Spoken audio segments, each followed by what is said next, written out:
objects float or sink. Sink means go deep in the water. Float means to stay at the top only. Sink means to go and settle at the bottom. So there are some objects which float or sink in the water. So example is, suppose in a riverside, lots of trees will be there. So the leaves of the trees will dry up in the summer seasons. In that time what happens, the leaves will fall on the river. So that time dried leaves float in the water on a surface of a pond. So if there is a pond or a lake, so the trees which are present beside the pond have dried leaves which fall on this river top, the surface of the river. So these leaves do not go deep, they will still float at the top of the surface of the pond, right?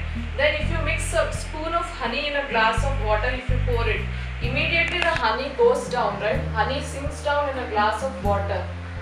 Then one more example, a stone. If you put a stone in a water, generally if we sit on the river side, we take stones and keep throwing in the water, right? So those stones go down deep into the water, they do not float. Then insoluble substances float in water. What were the insoluble substances? Coconut oil, sand, then mustard oil, kerosene, sawdust. All these were insoluble substances. So majorly some of the oils do not mix with water. Oils float on the water. So that is the reason we can say insoluble substances float in water. But what determines that substances will float or sink down? The substances which float in the water are less dense than the water. So here what determines is weight of the substance. The weight of all these substances determine whether they float in the water or sink down. So if the weight of the substance which we are throwing in the water is less than that of water, so I'll tell you clearly, see. So suppose if you are throwing a metal ball in the water, metal ball has air trapped inside it, right? And metal ball is lighter in weight. So metal ball is lighter in weight, which float in the water are less dense than water. What does this sentence means? You know, substances which are able to float in water are less heavier than that of water. So substances which are less in weight than the water weight. So water weight is more. The substances which are floating, their weight is less than that of water. So whatever substances whose weight is less than that of water weight will float simply. Substances whose weight means density here. So substances whose weight is less than that of water weight will float in the water, and substances whose weight is more than that of water weight will sink down, right? So what is the density of water here? The density of the water is 1 gram per cubic centimeter. This is the standard density of pure water. 1 gram per cubic centimeter. This is the standard density of pure water. So substances which float in water are less dense than water. So suppose ice, if you freeze water it will become ice, right? When ice becomes, the water expands. So ice generally floats on the water because it is less in weight than that of water, right? Same way boats, ships, all these float on the water. Metal ball. Then you know air also always floats on water. So suppose there is a ball which is hollow and has air inside it, it floats on the water. So basically a playing ball has air trapped inside. Maybe let it be tennis ball, football, or a normal metal ball, or any water ball. So it has air trapped inside it, right? Basketball or any ball. So if we see on the beaches or in the swimming pools, people while swimming will be playing ball, right? Ball doesn't go down because of the weight, difference in the weight of the ball and that of the water. Substances which float in water are less dense than water. Substances ball, the weight of the ball is less than the water weight, right? Because water will be so much more, the weight of the water will be more. Whereas the ball has very less weight, only 100 or 200 grams weight. So that is the reason things that are lesser in weight, lighter in weight, float on the water. So what are the examples of substances which float on the water? We can say metal ball. Ball has air trapped inside it, which is hollow. So substance which has air makes it float in water. Same way boats and ships. But still if you overload the boats and ships, they will sink down. Then ice floats in the water. Then wood. If you ever see some boats, some fishermen will be floating on pieces of wood in the rivers because wood floats in the water. Same way life jackets. Suppose if you are going for swimming or a ride in a sea in a motorboat, you will be wearing life jackets. Or if you are traveling in an aeroplane, they will tell you instructions that if the plane will land on water, put on your life jackets, pull it so that air incorporates in it. So in the life jackets, there will be air. So air helps you to float in the water.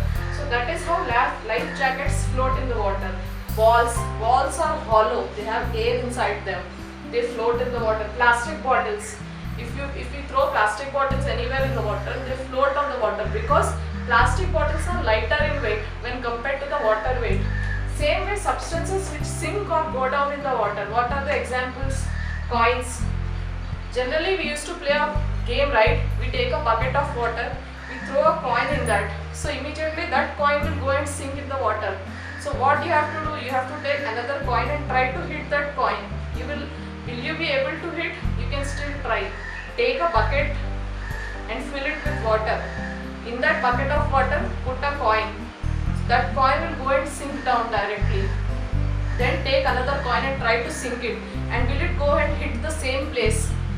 This coin which is settled at the bottom. So you can try that, a simple game we used to play at our childhood.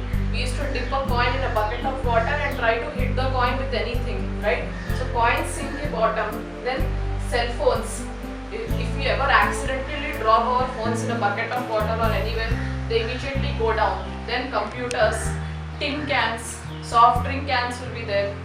Then stones, then pen, watch, everything goes down and sinks in the water. These substances do not float because they are heavier than the water weight. So substances which float in the water are less dense than water. All these substances are lighter in weight because they have some content of air, and the weight is also less than that of water weight. Life jackets is filled with air to help you float in the water. Air always is above the water. Air floats in water. So that is the reason. And the density of the pure water is always 1 gram per cubic centimeter, remember. So this is the density of the water.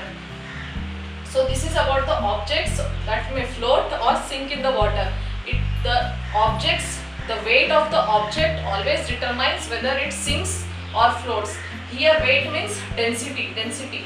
So the weight of any object determines that whether it will float in the water or will it sink down.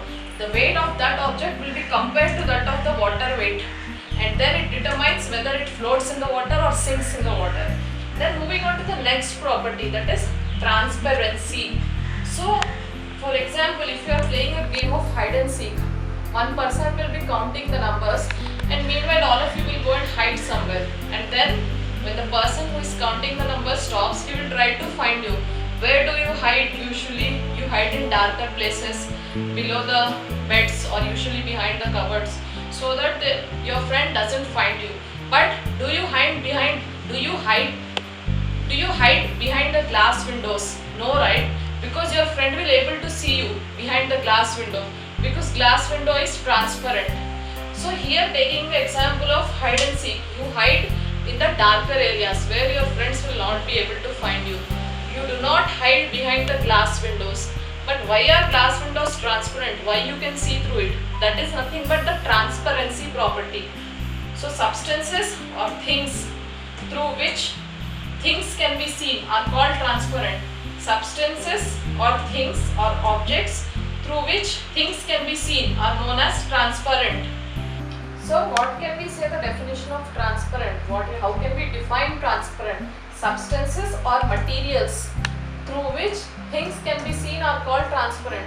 If there is any substance through which you can see the opposite side, it is called a transparent thing. Suppose this is a board. Can I see what is behind it? No. So we can say this is not transparent. If suppose this is a mirror here, it is a transparent glass otherwise. So if I can see what is behind it through the transparent glass. Suppose, why do we have windows in our houses? Because we can see the outer environment, outer surroundings through the windows, because the window glasses are transparent. We can see the opposite surface. So substances or materials through which things can be seen are called as transparent substances. Taking the examples of glass.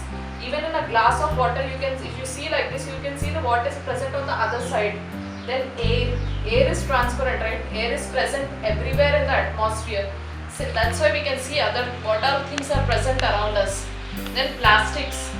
If we see through a plastic, sometimes we can see what is present on the other side. The plastic is of very thin layered and very light in consistency and lightish in color. We can see what is behind that. Then shopkeepers keep biscuits and sweets in transparent containers of glass so that buyers can see them easily. How if we go to a grocery store or a supermarket, on the surface of their table they will be placed some chocolates, candies, etc. Now how we can know that they are chocolates and candies? Because they will be placed in transparent bottles. The biscuits, the chocolates, the sweets.